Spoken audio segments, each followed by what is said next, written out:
1952ல் சிவாஜி கணேசனுடைய பராசக்தி, 2026ல் சிவகார்த்திகேயனுடைய பராசக்தி. இந்த இரண்டு படத்துக்கும் உள்ள ஒற்றுமைகள் என்ன? இந்த வீடியோவில் அதை டீட்டெயிலாக பார்த்து தெரிஞ்சுக்கலாம் வாங்க. அண்ட் இந்த ஃபிலிமில் 25 கட்கள் பண்ணப்பட்டிருக்கு. இதுலேயுமே சென்சார் இஷ்யூவானது இருந்திருக்கு. எந்தெந்த காட்சிகள் எந்தெந்த வார்த்தைகளை நீக்கியிருக்காங்கன்றதையும் இந்த வீடியோவில் பார்த்து தெரிஞ்சுக்கலாம் வாங்க. இந்த மாதிரியான அப்டேட்ஸை பற்றி நீங்கள் தெரிஞ்சுக்கணும்னா என்னோடய சேனலை சப்ஸ்கிரைப் பண்ணி வச்சுக்கோங்க.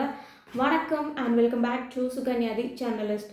சிவகார்த்திகேயன் நடித்த இந்த ஃபிலிமில் 25 கட் பண்ணியிருக்காங்க. ஒரு சில வார்த்தைகளை மியூட் பண்ணியிருக்காங்க. அறிஞர் அண்ணாவின் பிரபலமான வசனமான இந்த நாட்டை ஆள்கிறான்ற பொருளானது நீக்க பண்ணியிருக்காங்க. இந்தி அரக்கின்ற ஒரு வார்த்தையை எடுத்திருக்காங்க. இந்தி என் கனவை அழித்தது, இதற்கு பதிலாக என் ஒரே கனவை இந்தி திணிப்பு எரித்ததுன்னு மாற்றியிருக்காங்க. அண்ணாவின் முழக்கமான தீ பரவட்டும், இந்த ஒரு வார்த்தைக்கு பதிலாக நீதி பரவட்டும்னு மாற்றி அமைச்சிருக்காங்க. தாய் குழந்தைகளை துப்பாக்கியால் சுடுகின்ற காட்சியை நீக்கியிருக்காங்க. படுகொலைகள் கிராமத்தில் நடக்கப்படுவதை எடுத்திருந்தாங்க. அந்த காட்சிகள் எல்லாமே குறைச்சிருக்காங்க. இந்த ஃபிலிமில் வர ஒரு சில பட்ட பெயர்களை மியூட் பண்ணியிருக்காங்க. அது மட்டும் இல்லாமல் இந்த ஃபிலிமில் வர ஒரு சில ஆபாசமான வார்த்தைகளையுமே நீக்கியிருக்காங்க. தபால் நிலையத்தோட பெயர் பலகையில் மாட்டு சாணம் பூசப்படுவதையுமே நீக்கியிருக்காங்க. இந்தி மொழிக்கு எதிரான சப்டைட்டில்ஸுமே நீக்கியிருக்காங்க. ஃபைனலி 2 மணி நேரம் 42 நிமிடமாக இந்த ஃபிலிமானது மாற்றி அமைக்கப்பட்டிருக்கு. இந்த ஃபிலிம்கான யூஏ சான்றிதழுமே வழங்கியிருக்காங்க. பேரண்டல் கைட்லைன்ஸோட எல்லாருமே பார்க்கக்கூடிய படமாக இந்த ஃபிலிம்கான சர்டிஃபிகேஷன் ஆனது வழங்கப்பட்டிருக்கு.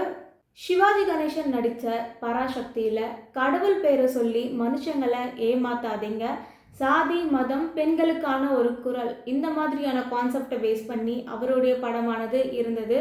2026ல் சிவகார்த்திகேயனுடைய பராசக்தியானது ஒரு அதிகாரத்தை வச்சு நம்மளுடைய அடையாளத்தையும், அதாவது மொழியையும் இனத்தையும் அழிக்காதீங்கன்னு சொல்லியிருக்காங்க. சிவாஜி கணேசனுடைய பராசக்தியானது 100 நாட்களை கடந்து ஓடிட்டு இருந்துச்சு. 1 லட்சத்திற்கும் மேற்பட்ட வசூலை கண்டிருந்துச்சு அந்த காலத்தில். அது ஒரு சமூக அரசியல் படமாகவும் இருந்தது. பராசக்தின்ற ஒரு டைட்டிலானது தமிழ் மக்களுடைய கடவுளை பிரதிபலிக்கிற மாதிரி இருக்கு. இந்த நேமை கருணாநிதி அவர்கள் சமூகத்தை எதிர்க்கக்கூடிய ஒரு சக்தியாக மாற்றி அமைச்சிருக்காரு அவருடைய ரைட்டிங்ஸ் மூலமாக. பராசக்தின்னு சொல்லக்கூடிய அந்த ஒரு சிலையானது கற்சிலையாக இருக்குன்னு குறிப்பிட்டிருக்காரு. சிவாஜி கணேசனுடைய தங்கையான கல்யாணி கோவிலில் பராசக்தியை வேண்டி நிற்கிறாங்க. அந்த இடத்துல பூசாரியோடைய செயலானது நல்லதா இல்லை, மதத்தையே ஒரு போலியா காட்டிட்டு இருக்கு அப்படின்றத அந்த இடத்துல போர்ட்ரேட் பண்ணியிருப்பாங்க. வறுமை, ஜாதி, பிராமணர்களுடைய ஆதிக்கம், பெண் அடக்குமுறை, இது எல்லாமே காட்டியிருப்பாங்க. இந்த ஃபிலிம் டிஎம்கே கூட கனெக்ட் ஆகுது. டிஎம்கே உடைய திராவிட கொள்கைகளை இதில் காட்டுறாங்க.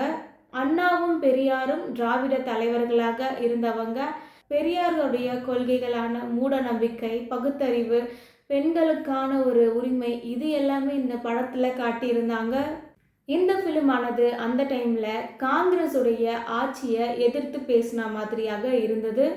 இந்த ஃபிலிமில் குணசேகரன்ற சிவாஜி கணேசனுடைய கேரக்டர் பிச்சைக்காரராக வேடம் போட்டு வருவார். அவங்களையும் சேர்த்து ஒன்றிணைக்கிற மாதிரி ஒரு சமூக சீர்திருத்தத்திற்கான ஒரு படமாகவும் இருந்தது. கடவுளை கற்சிலைன்னு குறிப்பிட்டது மூட நம்பிக்கையை அழிக்கிற மாதிரியாகவும் காட்டியிருந்தாங்க. இந்த ஃபிலிம் டிஎம்கேவுக்கான ஒரு ஃபிலிமாகவும், சிவாஜி கணேசனுடைய நடிப்பை வெளிக்காட்டின ஒரு படமாகவும், கருணாநிதி அவர்களுடைய ரைட்டிங்ஸை வெளிக்காட்டின ஒரு ஃபிலிமாகவும் இருந்துச்சு அந்த டைமில். இந்த பராசக்தியில் முக்கியமான வசனங்களான கோவில் கொடியவர்களின் கூடாரமாக இருக்கக்கூடாது, பக்தி பகல் வேஷம் ஆகிவிட்டது, என்னுடைய சுயநலத்தில் பொதுநலமும் இருக்கு, பகட்டு என் தங்கையை துரட்டியது, பணம் துரட்டியது, பக்தி பயமுறுத்தியது, அவள் ஓடினாள்னு குறிப்பிட்டு சொல்லியிருக்காரு. இதுல இருந்து சமூக அமைப்புகள் பெண்களை எப்படி வழி நடத்துது, அவங்க எதிர்கொள்கின்ற விஷயங்கள், அவங்களுக்கான அடக்குமுறை, சட்டம் இதெல்லாமே தடுக்கவில்லைன்றத அவருடைய வசனங்கள் மூலமாக சொல்லியிருப்பாரு. கல்யாணியை கஞ்சுக்கு வழி இல்லாமல் அலைய விட்டது யார்? வீதியா? வீதியை சொல்லி வயிறு வளர்க்கும் வீணர்களான்னு கேட்டிருப்பாரு. மதவாதிகள், ஊழல் செய்கின்ற ஆட்சி, சாதி அமைப்பு இதெல்லாம் தான் காரணம்னு அவர் சொல்லியிருப்பாரு அந்த கோர்ட் சீன்ல. 70 வருடங்கள் சிவாஜியினுடைய நடிப்பானது இந்த படத்தில் இருந்து மாற்றவே முடியாது. ஸ்டில் இந்த படத்தோட வசனங்கள் இன்னுமே பார்க்கக்கூடிய அளவில் அந்த அளவுக்கு ஒரு எஃபெக்டை கொடுத்துருக்கும். இதில் இருந்து பெரியாருடைய ஒரு கோவில் எதிர்ப்பு, கற்சிலைன்றது ஒரு மூட நம்பிக்கை, ஒரு பெண்ணை அவமானம் படுத்தியது, அதற்காக அந்த ஒரு சட்டமானது பாதுகாக்கவில்லைன்றதெல்லாமே அவர் அந்த வசனங்கள் மூலமாக சொல்லியிருப்பாரு. சிவகார்த்திகேய நடிப்பில் வந்த பராசக்தி படமானது ஜான் 10 ரிலீஸ் ஆகி இருந்துச்சு. 1960களில் இந்தி திணிப்பை எதிர்த்து தமிழ் மாணவர்கள் போராட்டம் நடத்தியிருந்தாங்க. அதை பேஸ் பண்ணி எடுத்திருக்காங்க. இந்த ஃபிலிமில் சிவகார்த்திகேயன் மாணவ தலைவராக, அவருடைய தம்பியாக அதர்வா நடிச்சிருக்காரு. இதில் வில்லன் கேரக்டராக ரவிமோகன் வந்திருக்காங்க. ஹீரோயின் கேரக்டராக ஸ்ரீலீலா நடிச்சிருக்காங்க. இதில் ரவிமோகன் இந்திக்கு ஆதரவு அளிக்கக்கூடிய ஒரு அதிகாரியாக இருப்பாங்க. மத்திய அரசு இந்தி படிக்க வேண்டும்னு சொல்லும் பொழுது தமிழ் மாணவர்கள் எங்களுக்கு தமிழ் மட்டும் போதும், இந்தி திணிப்பை எங்ககிட்ட கொண்டு வராதீங்கன்னு ப்ரொட்டஸ்ட் பண்ணுறதா இருக்கட்டும். அப்போது ஒரு ரயில் தாக்குதலை ஏற்படுத்தியிருப்பாங்க. ஒரு தமிழ் மொழிக்கான ஒரு சக்தியானது இருக்குது, இது ஒரு மொழி போருன்ற மாதிரி இந்த ஒரு ஃபிலிமில் காட்டியிருக்காங்க. 1960s அந்த ஒரு காலகட்டத்தை இப்போ கொண்டு வந்திருக்காங்க.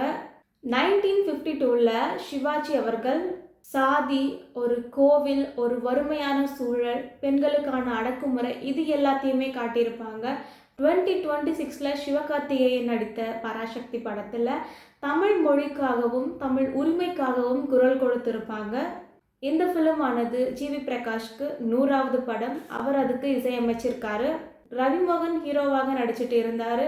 இப்போது அவர் வில்லனாக இந்த படத்தில் இறங்கியிருக்காரு. என்னதான் இருந்தாலுமே பழைய பராசக்தியில் வந்த வசனங்கள் இன்னுமே பெஸ்ட்டாக இருந்துட்டு இருக்குது மக்கள் மத்தியில். இந்த 2 ஃபிலிமை பற்றி நீங்கள் என்ன நினைக்கிறீங்க? இந்த பராசக்தி படத்தில் உங்களுக்கு பிடிச்ச காட்சிகள் அண்ட் டைலாக்ஸ் ஆனது எதுன்னு கமெண்ட்டில் டைப் பண்ணுங்கள். அண்ட் உங்களுக்கு எந்த பராசக்தியானது பிடிச்சிருக்குன்றதையும் கமெண்ட்டில் ஷேர் பண்ணுங்கள். உங்களுக்கு இந்த வீடியோ பிடிச்சிருந்தா லைக் பண்ணுங்கள், கமெண்ட் பண்ணுங்கள், சப்ஸ்கிரைப் பண்ணுங்கள் அண்ட் ஷேர் பண்ணுங்கள்.